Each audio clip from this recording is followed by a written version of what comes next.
everyone, welcome back to my YouTube channel English Grammar Seekho by Susila Chauhan. So guys, how are you and what are you doing now? I hope so you will be well and doing anything great. Guys, you know that we are discussing about tense in which we have completed our basic concept of tense and use of present indefinite tense. Guys, today we are starting our day second with present continuous tense. Get better result, watch this video completely and don't forget hit the subscribe button because it give me a motivation to give my best. So don't be late, let's start our topic which is tense. तो देखिए guys इसमें क्या है, use of present continuous tense किस तरीके से करेंगे, बिल्कुल सिंपल लैंग्वेज में मैं आपको समझाऊंगी।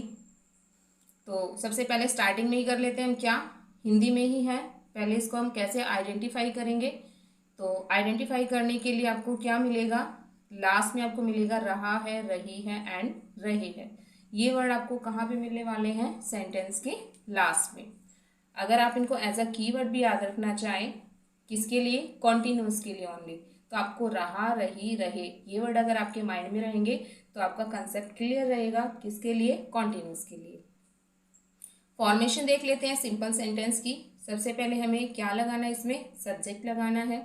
उसके बाद एज अ हेल्पिंग वर्ब हम यूज करेंगे is am are, then verb की first form plus ING and object, और लास्ट में फुल स्टॉप लगाना बिल्कुल ना भूलें क्योंकि ये एक सिंपल सेंटेंस है। अब देखिए इसमें ये फॉर्मेट तो आपने कल भी देखा था कि हम V1 का यूज़ करते हैं, सब्जेक्ट का यूज़ करते हैं, ऑब्जेक्ट का यूज़ कर सकते हैं। और आप आज नया क्या है इसमें, आज नई है यहाँ पे हेल्पिंग वर्ब। अब जो हेल्पिंग वर्ब है, जैसे मैंने यहाँ पे लिख दिया इज एम आर, इनका यूज़ हम कहाँ कहाँ करेंगे, तो देखिए यूज़ ऑफ हेल्पिंग वर्ब सबसे पहले इसका हम यूज़ करते हैं he, she, it any singular noun के साथ। मीन्स जो भी सिंगुलर सब्जेक्ट है उन सबके साथ आपको क्या लगाना है, इज लगाना है। नेक्स्ट है एम का यूज किसके साथ करोगे, आई के साथ। देन आर का use you, we, they any plural noun. कहने का मतलब यही है कि अगर कोई सिंगुलर थिंग्स होगी या सिंगुलर सब्जेक्ट होगा उसके साथ आप इज लगा देंगे, प्लूरल के साथ आर लगाएंगे। और अगर बात हो रही है use of is am are की तो आप आई के साथ एम लगाओगे, ठीक है। तो अब इसे एग्जाम्पल के थ्रू भी समझ लेते हैं। आपको सेंटेंस मिलेगा जैसे राधा बाजार जा रही है, तो सबसे पहले वही आप क्या पहचानेंगे इसमें, सबसे पहले आपको सेंटेंस पहचानना है कि सेंटेंस कौन सा है। तो ये आप किससे क्लैरिफाई कर सकते हैं, लास्ट में जो भी साइन होगा कि भाई यहाँ पे इंटेरोगेटिव मार्क है या भाई यहाँ पे पूर्ण विराम है, तो उससे आप पहचान सकते हैं। पूर्ण विराम आपको कहाँ मिलेगा, या तो सिंपल सेंटेंस में या नेगेटिव सेंटेंस में, ठीक है। तो लास्ट में इसमें क्या है, पूर्ण विराम। तो इससे ये तो क्लियर हो गया, ये सिंपल सेंटेंस है। अब बात करते हैं टेंस की, टेंस कौन सा है, तो लास्ट में आपको दिखाई दे रहा होगा यहाँ पे क्या लिखा है, रही है।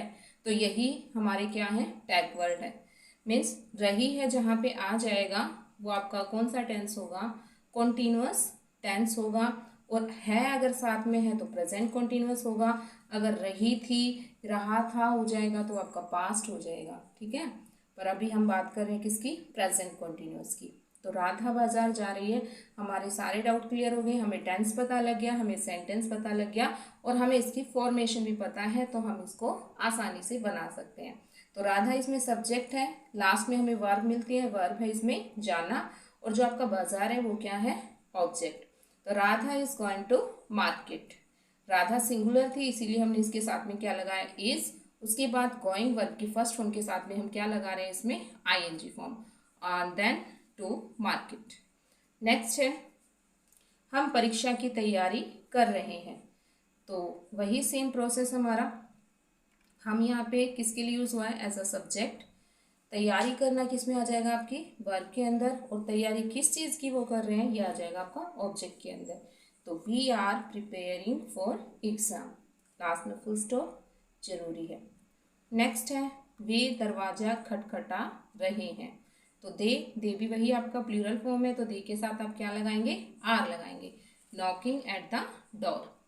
नेक्स्ट मैं मैदान में खेल रहा हूँ, तो I am playing in the ground. I के साथ पहले ही बता चुकी हूँ हम एम लगाएंगे अगर यूज ऑफ हेल्पिंग वर्ब हो किसकी, इज एम आर की बात। तो वहाँ पे हमें आई के साथ एम लगाना है, अदरवाइज हम दूसरी भी कोई हेल्पिंग वर्ब इनके साथ लगा सकते हैं। तो I am playing in the ground. तो ये फॉर्मेशन था आपका किसका, सिंपल सेंटेंस का। नेक्स्ट आता है हमारा फॉर्मेशन ऑफ नेगेटिव सेंटेंस। अब मान लीजिए कोई भी नेगेटिव सेंटेंस आपको बनाना है तो उसके लिए क्या करना होगा, आपको क्या फॉर्मेशन होगी वो देखते हैं। सबसे पहले सब्जेक्ट मिलेगा आपको, सब्जेक्ट के बाद हेल्पिंग वर्ब मिलेगी, हेल्पिंग वर्ब के बाद नॉट मिलेगा, नॉट के बाद वर्ब की फर्स्ट फॉर्म, फिर प्लस आईएनजी एंड ऑब्जेक्ट। ये फॉर्मेशन आपका नेगेटिव सेंटेंस में। ऊपर मैंने आपको सिंपल सेंटेंस बताया, तो simple sentence and negative sentence में डिफरेंस क्या है, बिल्कुल माइनर सा डिफरेंस है। वो क्या, एक नॉट का। ऊपर देखो मैंने फॉर्मेशन लिखी है यहाँ पे सिंपल सेंटेंस की, यहाँ पे हेल्पिंग वर्ब था और यहाँ हेल्पिंग वर्ब के बाद क्या है इसमें नॉट। तो बस यही डिफरेंस है। तो आपको इसी डिफरेंस को ध्यान में रखते हुए ही आपको सेंटेंस बनाना है, क्योंकि हिंदी में भी आपको इस नॉट से रिलेटेड आपको वर्ड मिलेगा, आपको नहीं दिया जाएगा, और नहीं जो वर्ड है उसके लिए आपको क्या लगाना पड़ेगा, नॉट लगाना पड़ेगा। तो देखिए एग्जाम्पल, वह मेरी सहायता नहीं कर रहा है। टेंस आप ऑलरेडी ही पहचान चुके होंगे, रहा है वर्ड दे रखा है, ठीक है। लास्ट में पूर्ण विराम है, मैंने आपको कहा सिंपल और नेगेटिव में आपको क्या मिलेगा, पूर्ण विराम मिलेगा। तो ही इज नॉट हेल्पिंग मी, इसमें हमने क्या लगा दिया, जैसे देखिए अगर हम इसमें से क्या हटा दें, अगर इसमें से हम नोट हटा दें तो हमारा क्या बच जाता है, he is helping me means वह मेरी सहायता कर रहा है। और अगर इसी का हमने नेगेटिव फॉर्मेट कर दिया तो क्या कर दिया, he is not helping me. Very simple. तुम उससे बातें नहीं कर रहे हैं, तुम उससे बातें नहीं कर रहे हो आएगा, सॉरी यहाँ पे हम हो लिखेंगे। तो you are not talking with him, यहाँ पे भाई क्लियर नहीं है कि यहाँ पे लड़का है या लड़की है, तो यहाँ पे आप हर भी लगा सकते हो। और ये तो आपको पता ही होगा, ये ऑब्जेक्टिव केस होता है, तो ऑब्जेक्टिव केस ऑब्जेक्ट के प्लेस पे ही मिलेगा। स्टार्टिंग में आपको अगर सिंपल और नेगेटिव सेंटेंस की बात अगर आप कर रहे हैं तो स्टार्टिंग में आपको क्या मिलेगा, सब्जेक्ट ही मिलेगा, ठीक है। उसके बाद ही आपका ऑब्जेक्ट हो सकता है। नेक्स्ट है, हम तुम्हारी प्रतीक्षा नहीं कर रहे हैं, तो we are not waiting for you, हम तुम्हारी प्रतीक्षा नहीं कर रहे हैं। अब यहाँ पे देखिए एक मैंने यहाँ पे लिखा है यू, और इससे ऊपर वाले सेंटेंस में भी मैंने यू लिखा है। तो अगर आपके मन में ये डाउट है कि भाई यहाँ भी यू, यहाँ पे सब्जेक्ट के प्लेस पे, यहाँ पे ऑब्जेक्ट के प्लेस पे, क्या ये दोनों सेम है, ये बिल्कुल भी सेम नहीं है, दोनों ही डिफरेंट है। क्यों, क्योंकि जो ये यू है ये यहाँ पे क्या है, एक सब्जेक्टिव केस है, लेकिन यहाँ पे जो लास्ट में मैंने यू दिया है ये क्या है, आपका ऑब्जेक्टिव केस है, ठीक है। तो केस के अकॉर्डिंग इनका यूज अलग अलग होता है। चलिए नेक्स्ट देख लेते हैं फॉर्मेशन ऑफ इंटेरोगेटिव सेंटेंस। आपने कल भी किया था इंटेरोगेटिव जो सेंटेंस है, मैंने आपको कल भी बताया था कि आप इसको हम दो तरीके से बना सकते हैं। एक तो होते हैं जो हेल्पिंग वर्ड से स्टार्ट होने वाले, हेल्पिंग वर्ड से स्टार्ट होने वाले कौन से होते हैं, जिसका आंसर हम यस या नो में दे सकते हैं। और सेकंड होते हैं जो WH वर्ड से स्टार्ट होते हैं, जिनके बारे में अगर आपको आंसर करना है तो आपको क्या करना पड़ेगा, डिटेल में कुछ ना कुछ बताना पड़ेगा। जैसे कि मैं आपसे पूछूं कि आप कल स्कूल में क्यों नहीं आए थे, है ना। तो क्यों नहीं आए थे, तो उसका आंसर देने के लिए आपको डिटेल में बताना पड़ेगा। और मैं अगर आपसे पूछूं कि क्या आप कल स्कूल आए थे, तो आप यस या नो में भी आंसर कर सकते हैं। तो जिनका आंसर आप यस या नो में कर सकते हैं वो आते हैं आपके हेल्पिंग वर्ब वालों में, और जिनका आंसर करने के लिए आपको डिस्क्राइब करना पड़ता है वो आते हैं आपके WH वर्ड में।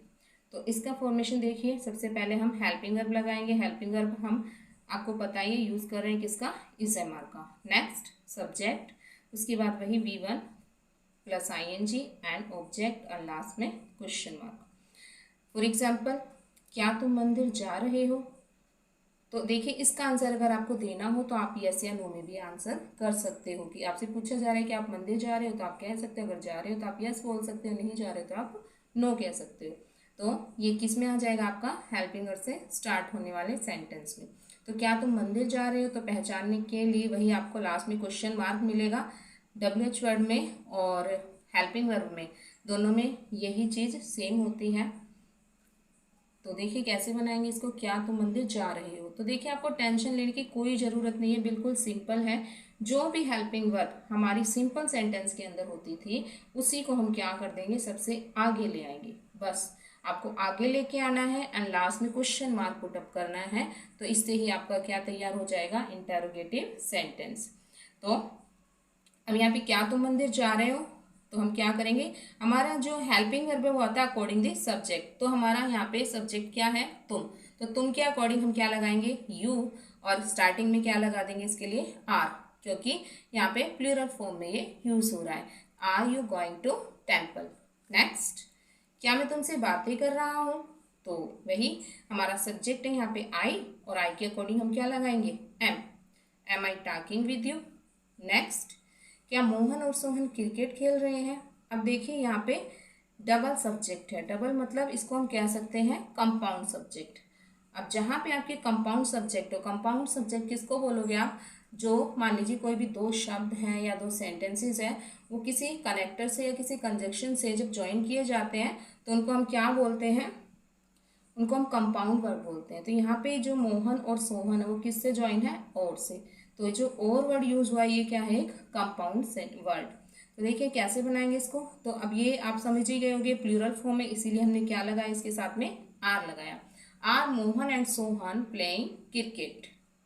ठीक है, तो ये हो गया आपका formation with example interrogative sentence का, और वो भी कौन सा, हेल्पिंग वर्ब से स्टार्ट होने वाला। एंड नेक्स्ट है formation of interrogative negative sentence. कई बार क्या होता है कि इंटरोगेटिव में आपसे क्वेश्चन पूछ लिया जाता है और उसमें नेगेटिव फॉर्मेट पे आ जाता है, तो उसको आप कैसे बनाएंगे, वो भी बिल्कुल इजी है। देखिए नेगेटिव सेंटेंस दो तरीके से पुट अप कर किए जा सकते हैं। एक तो होता है आपका जो असर्टिव होता है उसका नेगेटिव बनाते हैं, तो उसमें हमें क्या करना होता है, जो भी हमारी हेल्पिंग वर्ब होती है, हेल्पिंग वर्ब के बाद नोट लगाते हैं। लेकिन अगर आपका इंटरोगेटिव नेगेटिव सेंटेंस दिया गया है तो उसमें हम सब्जेक्ट के बाद नोट पुट करेंगे। ठीक है, जैसे हेल्पिंग वर्ब, उसके बाद subject, then not, V1, ING, object and last question mark. कैसे, क्या हम नदी में तैर नहीं रहे हैं, अगर यहाँ पे नहीं होता तो हमारा सिंपल था, बना सकते थे इसको, लेकिन यहाँ पे नहीं वर्ड और ऐड हो गया है, तो इसके लिए हमें क्या करना है, नोट लगाना है। और नोट कहाँ पे लगाएंगे हम, हमारे सब्जेक्ट के बाद। तो क्या बनाएंगे इसका, are we not swimming into river. तो देखिए यहाँ पे हमने क्या किया, are we not swimming into river and last में क्वेश्चन मार्क, बस इसमें हमने नोट लगाया, बाकी ऊपर वाले सेंटेंस ऐसा ही था। नेक्स्ट है, क्या मैं राधा के पिता से बात नहीं कर रहा हूँ, तो am I not talking with Radha's father. यहाँ पे जो मैंने एपोस्ट्रोफी एस लगाया है, इसका यूज़ हम क्या कहाँ पे करते हैं, जब कोई किसी भी चीज़ का पोजीशन का हमें पता लगता है कि कोई चीज़ किसी से बिलोंग कर रही है, तो उसके लिए हम एपोस्ट्रोफी एस का यूज़ करते हैं। तो यहाँ पे क्या था, राधा के पिता, तो यहाँ पे क्या लिखेंगे हम, राधाज फादर। नेक्स्ट है, क्या वे संगीत नहीं सुन रहे हैं, तो हम क्या लिखेंगे, वे के लिए लगाना है हमारा सब्जेक्ट क्या होगा, दे, और दे के अकॉर्डिंग हेल्पिंग वर्ब आएगी हमारी आर। तो are they not listening music and last में क्वेश्चन मार्क। अब इसके बाद कर लेते हैं formation of WH word sentences, कि जो आपके WH वर्ड सेंटेंसेस होंगे उनकी क्या फॉर्मेशन होगी।